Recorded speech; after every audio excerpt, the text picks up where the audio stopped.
See? Another type of family. Every other week, I have my oldest daughter and her two kids. Mm-hmm. Now, when everybody was growing up, I worked 24/7. Right. I mean, I'm a single mom. Dad pops Mm-hmm. in and out when he feels like it. No child support. Mm-hmm. Just Mm-hmm. just me. Mm-hmm. So, and I was trying to go to night school. See? So, my kids really basically heard me on the phone or got a hello or something from me as it's passing through. I did not set up with that a strong foundation because I was never there. Mm-hmm. I had to make sure they had food and Mm-hmm. clothes, Mm-hmm. you know. Mm-hmm. So my family is a mess. But, Total mess. but what does the lesson tell us this week? It's never too late with Jesus. Right. That's the only thing I It's never too late. prayer, prayer. Prayer. And I truly believe it's never too late. I have my nieces, and some of you know me from way back when. My nieces used to come to church with my sister. I got one now still coming, and I'm praying every day. We have to pray. Things happen. This is a cruel world out there, but we have to stay connected to Jesus. And how do we stay connected to Jesus? You said it earlier. We got to pray. We got to read. It's everything we do. Even when, I'm telling you, sometimes I'm very lazy, believe it or not. I know y'all know. And this week I had 2 meetings yesterday. I had to go to Baton Rouge. I usually don't have to work in Baton Rouge on Fridays, which is great, so I can start my Sabbath at home. But I had to go to Baton Rouge yesterday. And I had 2 meetings. One wasn't until 1:30, 1 in the afternoon. And I'm like, Lord, if I got to walk a long way for both of these meetings, because they weren't at my office, I had to go downtown Baton Rouge. I mean, I found both spaces for both meetings. I mean, so close, I was like, you knew what I needed today, huh, Lord? I believe in calling on him for even the simple things. Just the simple things. We need to call on him for everything. Don't wait until something big happens. You lose your job. You're having problems with your spouse. Don't wait until then. He's there for every single thing, and it becomes a pattern in our lives. And he becomes what? Your best friend.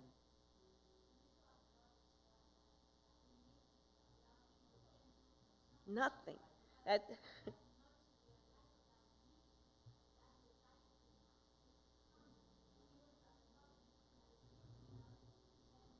then, and you were talking about me singing.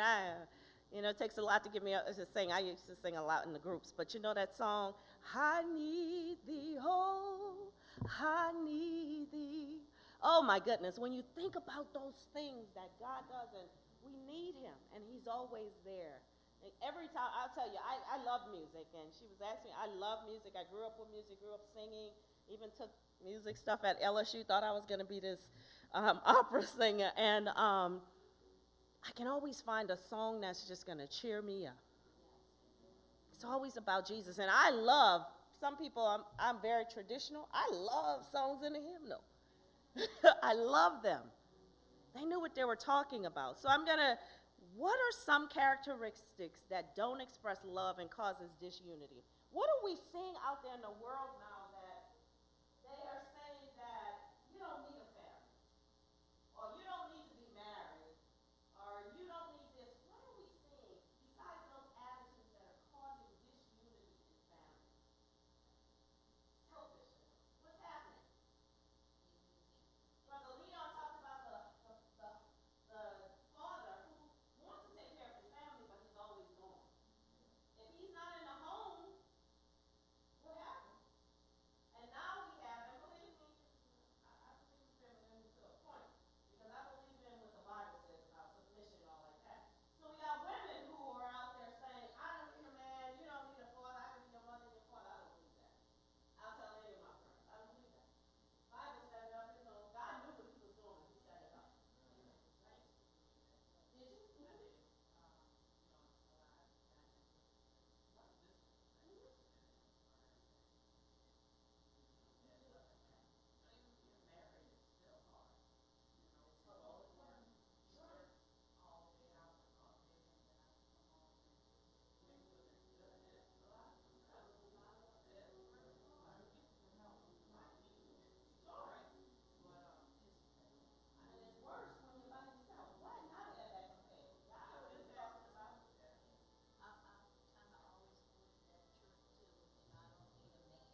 let me say this. I didn't say you need them. I just said children need fathers and mothers. That unity. You know what I mean? It's still gonna be Yeah, I know. Yeah. men in the house. But my kids celebrate Mother's Day. I believe that too. Let me say this. Definitely don't want to little or the sacrifice that single mothers have made or single fathers have made. I don't want to make that a little thing. It's a big thing. When you have to do it, it's a big thing if you have to do it. They have stepped up. My mom raised me after she got divorced, and my brother and my sister. But if you don't have to do it, follow God's word because it's easier.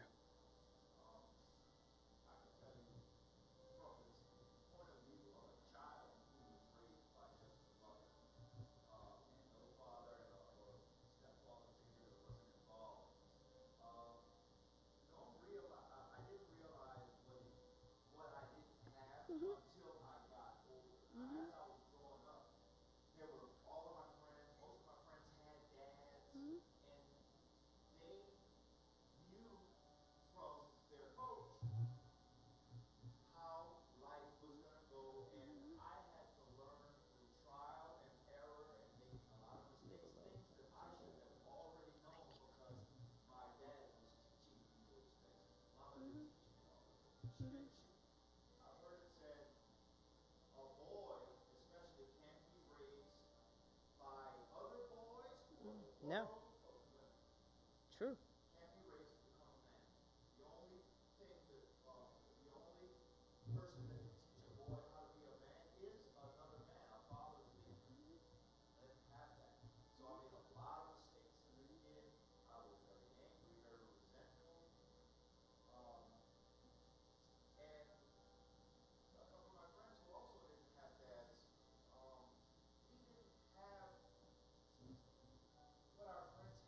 Right.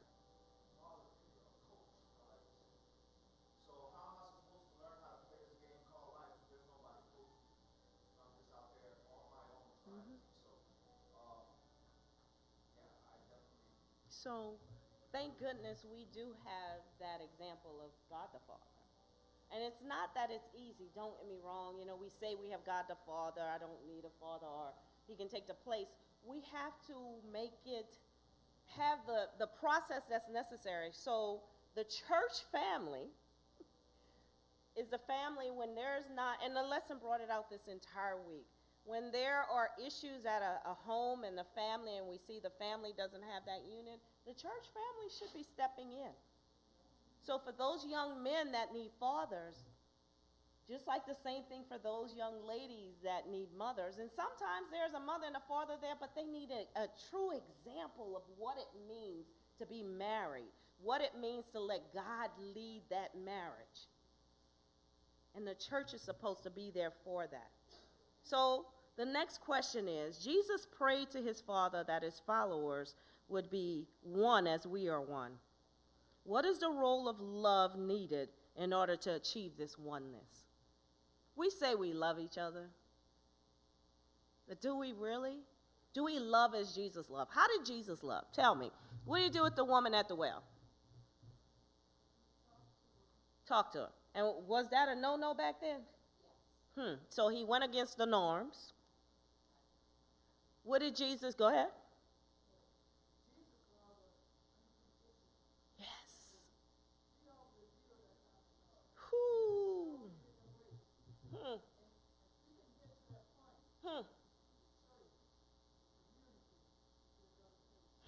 So unconditional love, because that's how Jesus loved. What does that mean? That means when that sister talks bad about you, and so you don't get that church position, you still love her? Or brother, let me be equal. That means at work, when you know you did that project, but the other person got credit for it, you're still supposed to love them, right? And treat them. You know what? This one pastor, and I still remember, I may have been a teenager when he came to the church and taught the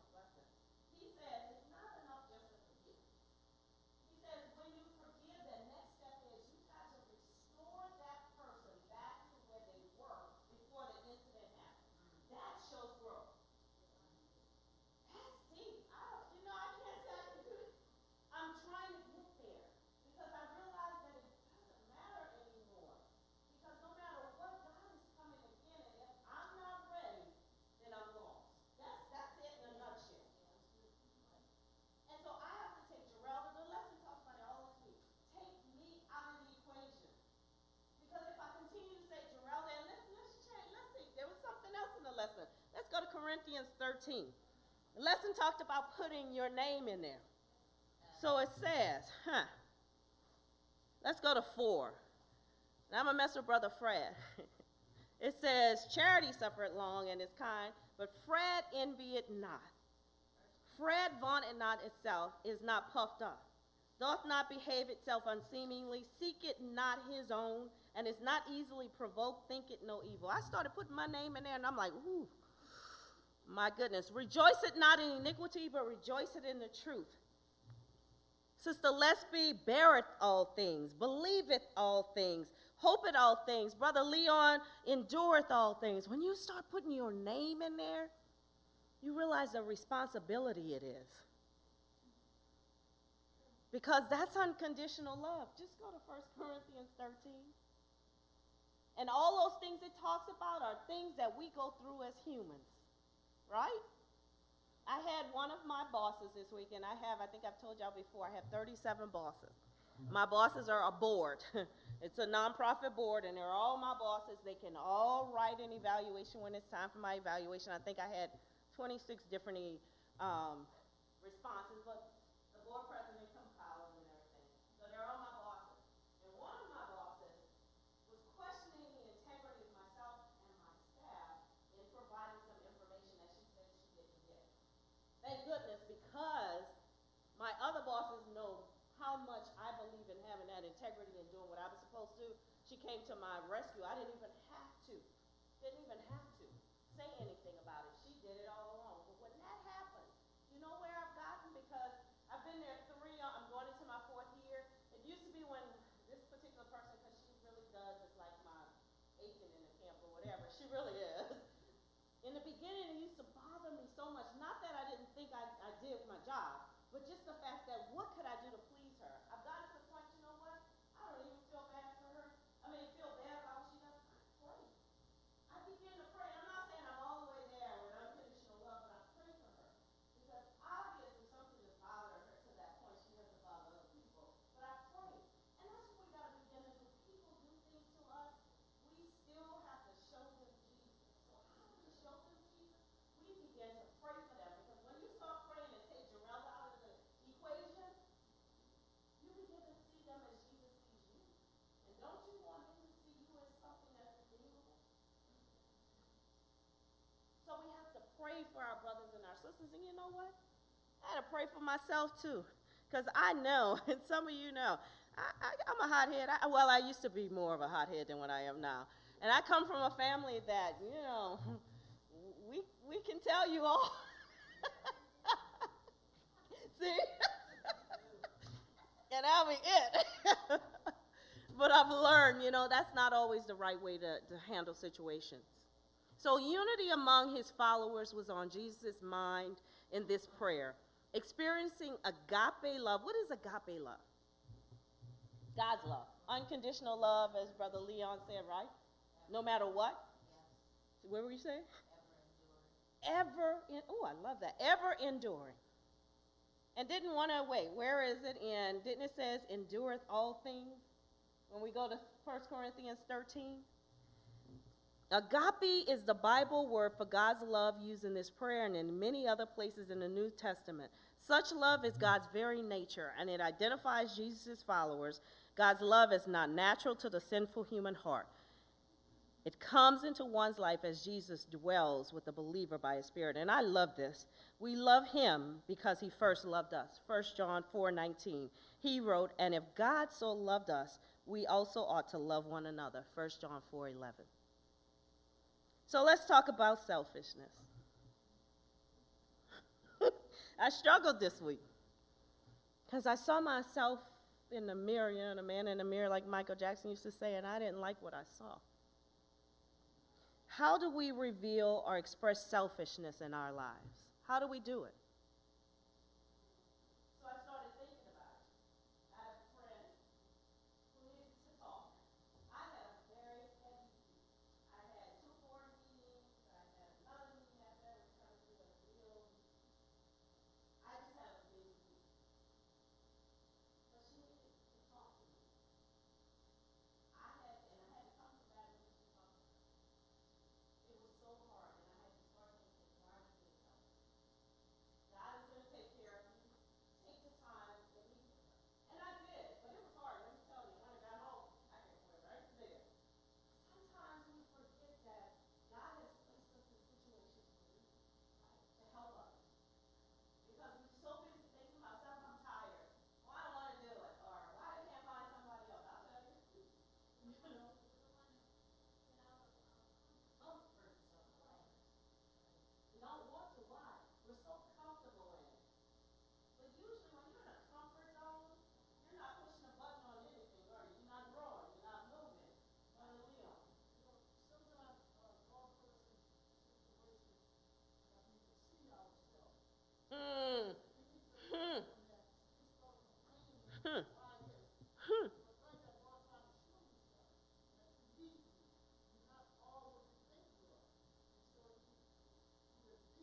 have mercy. So he's showing me myself. And so, you know, I always say to the Lord, I talk to the Lord all the time, and I say, you know, Lord, I think I learned that lesson. Please, I don't want to go through that again. But did I really learn it? Not if I'm telling him that. He's putting that same situation back in my life because obviously I didn't learn it. He's showing me over and over, and I'm still actually kicking it away. So what other way?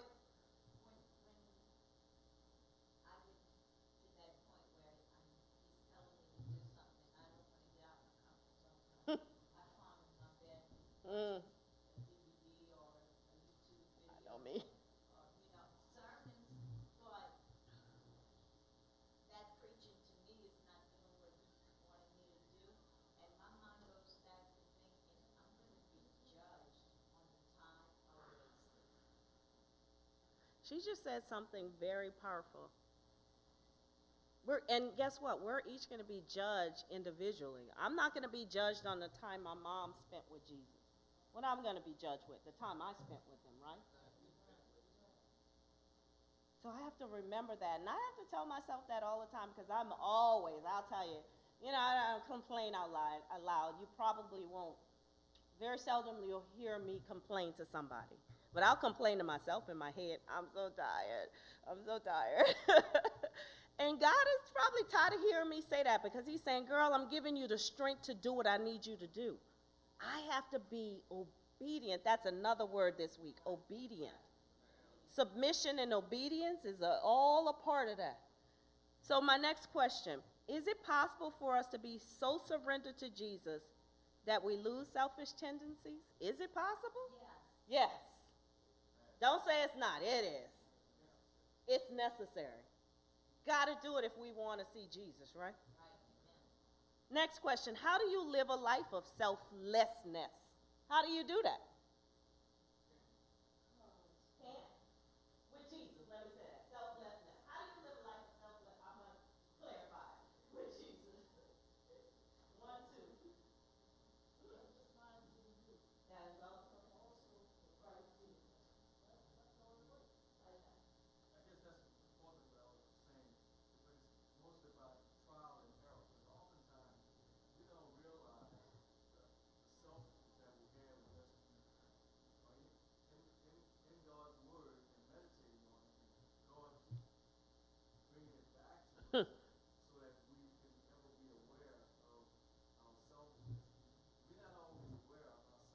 Not at all.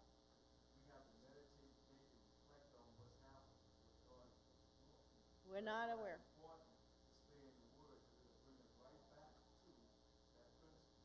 So when we're being through Christ selfless, we're exhibiting selflessness. Does that mean we're not going to have hard times? Does that mean we're not going to have situations that pop up and test you and test your relationship with Jesus? Does that mean that? What does it mean? It means you are stronger now, and when that situation comes, you know to start saying, Jesus, Jesus, Jesus.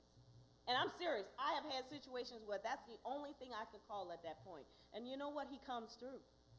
It gets to the point where, I'm standing up here getting full because there's sometimes that's all you can call, and he is so faithful, and you're like, wow. A couple of weeks ago, my mom was in the hospital. My sister and I, we had gone on the music tour with the school, and she called us one of those, I think it was like Thursday, and she was saying she was feeling bad, and she was like she needed some more medicine. She thought it was just a cold.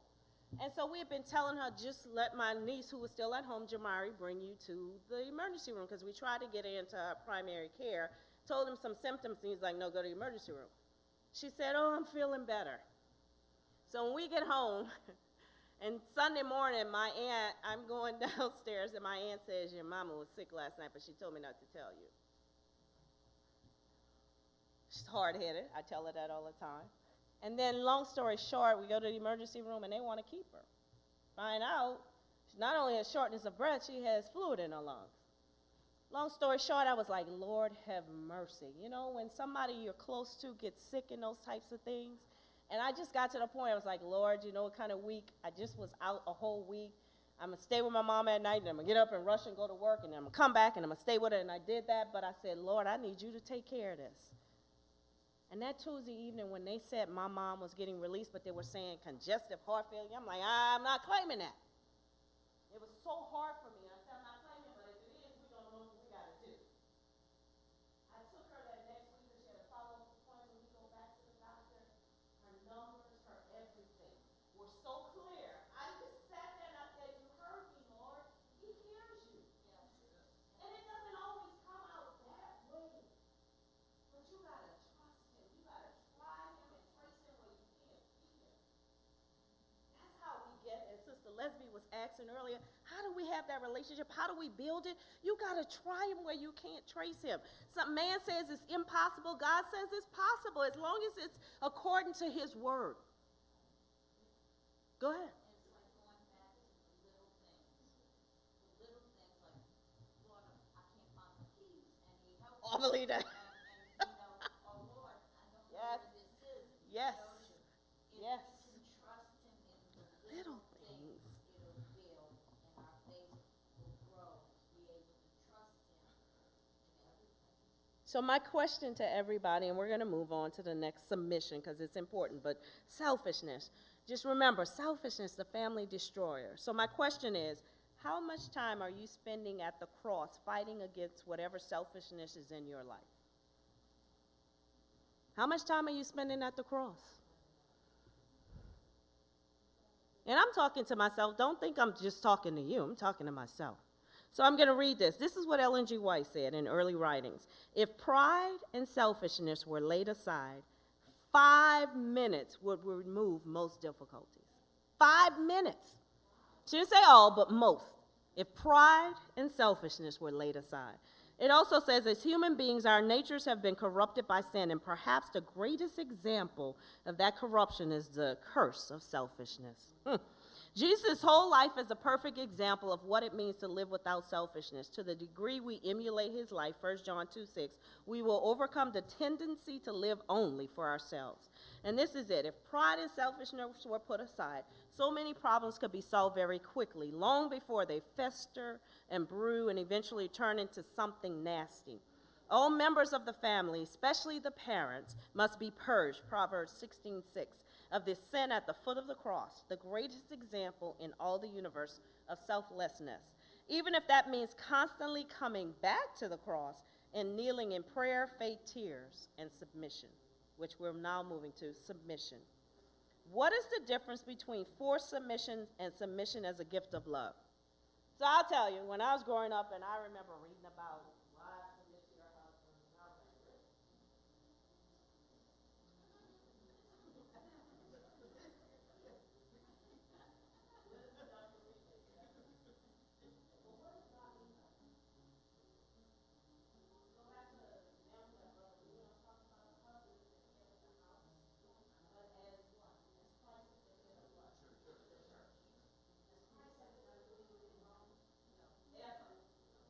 Christ looks out for you, he loves you, and that's the example that's supposed to be there. But what does it say about husbands? Brother, go ahead, I see you.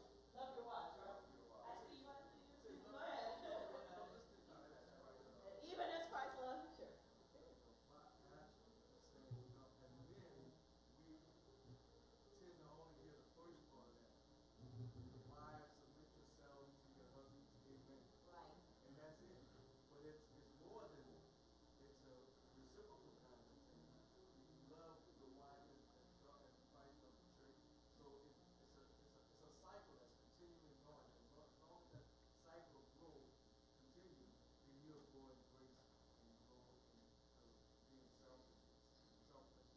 So I think about myself back then when I said that. And I said, you know, the nerve of me to question God, because guess what? He had it already there. Obviously, I was just reading the first part and forgot about the second part. God never does something halfway. He takes care of the whole. So he knew what the family was going to need, because, you know, in any situation, if you got two people who are type A, because I got so many type A's on my staff, you got so many people that are type A, and you got a husband and a wife that's type A, they're going to be fighting each other for who's in charge. But God has put a template there, an example, and what does that do for the family? It makes it unified. Everybody has their what? Their place, their position. Think about a football team. Think about a baseball team. If everybody was the quarterback, where would we go? If everybody was the pitcher. Everybody has their place in a family, in unity. And when you have the right quarterback and the right this and that, I'm not even going to talk about the people who won the Super Bowl. And I've stopped watching football lately because I got really... But anyway, let's talk about the Saints. You got the right players in the right positions, you're going to win. Same thing with the family, even more so because who gave you the game book? Who gave you? Jesus. And his game book is never wrong. The Bible. And we have to remember that. How important, and this is what hit me. Let me read this one first. What are some ways the idea of submission has been misused and abused in the world? In the world today, they believe you shouldn't what? Worry about submission, right, as a wife or as a this or as a that. And what happens? There's a lot of fighting out there, a lot of murders because people don't want to submit. People don't want to just walk away now. I tell my nieces, my nephews, say back in the day, you walk away. Now, because people have guns and they have no value for their own lives, let alone your life. So what is the world telling people, though? Don't walk away.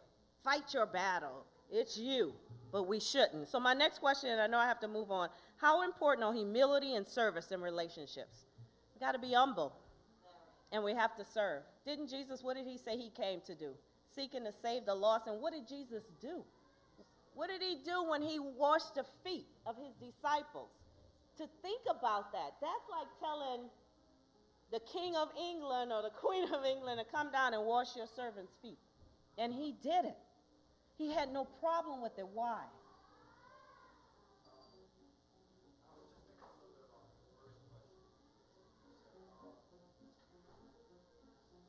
That's okay. I know.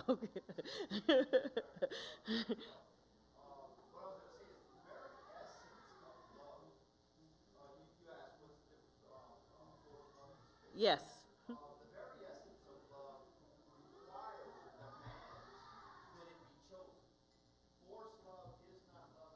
Amen. Amen. Keep my commandments.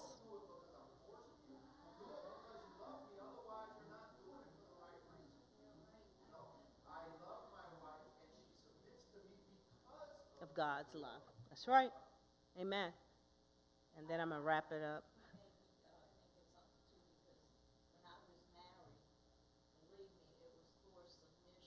Mm-hmm. Mm-hmm.